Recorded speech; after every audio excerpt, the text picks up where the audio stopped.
Adilabad market yard లో పత్తి కొనుగోలును జిల్లా కలెక్టర్ రాజర్షిసా ఆకస్మికంగా తనిఖీ చేశారు. యార్డులో కలియా తిరుగుతూ తేమ శాతాన్ని పరిశీలించారు. అనంతరం మార్కెట్ యార్డ్ అధికారులతో సమావేశమై యార్డులో పత్తి కొనుగోలు ప్రక్రియ సజావుగా సాగేలా చూడాలని అధికారులను ఆదేశించారు. రైతులకు ఎటువంటి ఇబ్బందులు తలెత్తినా మార్కెటింగ్ అధికారులు తక్షణమే స్పందించాలని సూచించారు.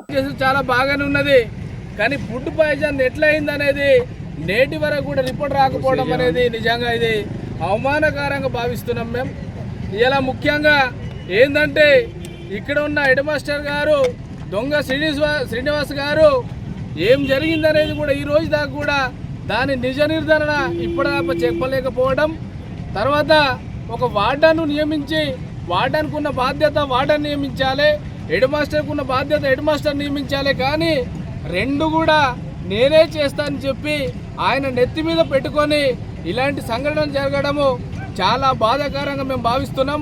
కానీ నేటికి కూడా ఇంత పెద్ద సమస్య జరిగిన ప్రభుత్వం మాత్రం కనీసం మూసు కూడా లేదు. ఇలా మనం చూస్తున్నాం ఏంటంటే తెలుగుదేశం గవర్నమెంట్ కానీ లేకపోతే వైఎస్ రాజశేఖర రెడ్డి గవర్నమెంట్లో ఈ ఫుడ్ పాయిజన్ అనేది ఎప్పుడు కూడా జరగలే. మేము కూడా ఆశ్రమ పాఠశాలలో మేము చదువుకున్నాం, కానీ ఆ కేసీఆర్ ప్రభుత్వం నుంచి మొదలైతే కనీసం కేసీఆర్ ప్రభుత్వంలో నాశనం అయింది ఎట్లా, కనీసం రేవంత్ రెడ్డి అయినా బాగా చేస్తాడని చెప్పి అనుకున్నాం. కానీ ఈ రేవంత్ రెడ్డి పరిపాలన కూడా ఫుడ్ పాయిజన్ అయ్యి ఇలా ఆదివాసీ విద్యార్థి మరియు విద్యార్థుల పరిస్థితులు చాలా దారుణంగా ఉన్నాయి.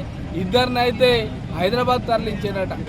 ఒకవేళ ఆదివాసీ విద్యార్థులు ఏమైనా జరగని సంఘటన జరుగుతాయి, మేము మళ్ళీ ఒకసారి చెప్తున్నాం, పునరావృతం జైనూర్ సంఘటన ఏదైతే ఉన్నదో అది తప్పకుండా కూడా ఆసిఫాబాద్లో కలెక్టర్ ఆఫీస్ మీద జరుగుతుందని కూడా మేము తెలియజేస్తున్నాం. మేము ప్రభుత్వాన్ని మేము హెచ్చరిస్తున్నాం, కనీసం మీకు ఆదివాసుల మీద ప్రేమ లేదా? ఆదివాసులను ఎలా గొడ్ల నుంచినట్టు 500-600 మందిని ఆశ్రమ పాఠశాల నింపిళ్ళు. ఆసిఫాబాద్లో ఉన్న బాలికల పాఠశాలని తరలించి ఆసిఫాబాద్ మరియు మోడీ ఆశ్రమ పాఠశాలలో జంతువులను ఉంచడము ఇది సిగ్గుచేటని చెప్తున్నాం మేము. ఇలా చూడండి, మీరు ఏదైతే ఆదివాసులు గిరిజనులు అంటారో గిరిజనులందరూ కూడా కొండలు ఉంటారు. ఇలా మీరు మీ ఎవరైతే అధికారులు ఉన్నారో వాళ్ళ పిల్లలు అమెరికా లండన్లో చదువుతున్నారు, ఆసిఫాబాద్ వాంకిళ్ళు ఉన్నారు, హైదరాబాద్లో చదువుతున్నారు.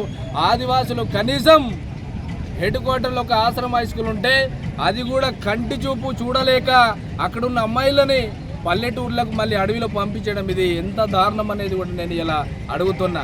తప్పకుండా సిగ్గుచేటంటే వాస్తవంగా చెప్పాలంటే ఆదివాసీ నాయకులు ఎమ్మెల్యేలు ఎంపీలే ఉండి కనీసం ఆ హాస్టల్ని ఆపులేకపోయినంటే వీళ్ళందరూ కూడా ఇప్పటిదాకా ఉన్న వాళ్ళందరూ కూడా చెవుటలు దద్దమ్ములు కాబట్టి ఆ హాస్టల్ కూడా వేరే కాడికి తరలించారు అనేది కూడా ఈ సందర్భంగా ఆదివాసీ సమాజం కూడా తెలుసుకోవాలని చెప్పి తెలియజేస్తున్నాం. తప్పకుండా చెప్తున్నాం, ఏదైతే ఆశ్రమ పాఠశాలలో జరిగిందో దీన్ని ఖచ్చితంగా ప్రభుత్వం చొరవ తీసుకొని తప్పకుండా కూడా ఎవరైతే బాధ్యులు ఉన్నారో వాళ్ళ మీద కఠిన చర్యలు తీసుకోవాలి. ఇక్కడ జరుగుతున్న పరిస్థితి ఏంటంటే పిల్లల్ని అడుగు తెలుసుకుంటే ఏదైతే ఆహారం ఉందో ఆ ఆహారము చాలా ఘోరంగా వాసనతో కూడిన అన్నం పెట్టినని చెప్పి వాళ్ళు చెప్తున్నారు. అంటే సరుకులు ఎట్లా వస్తున్నాయా లేకపోతే అక్కడున్న స్టాక్ని పక్కకు పంపించి ఏదైతే ఓల్డ్ స్టాక్ ఉందో దాన్ని పెడుతున్నా అనేది కూడా నిజ నిర్ధారణ ఖచ్చితంగా చేయాలి.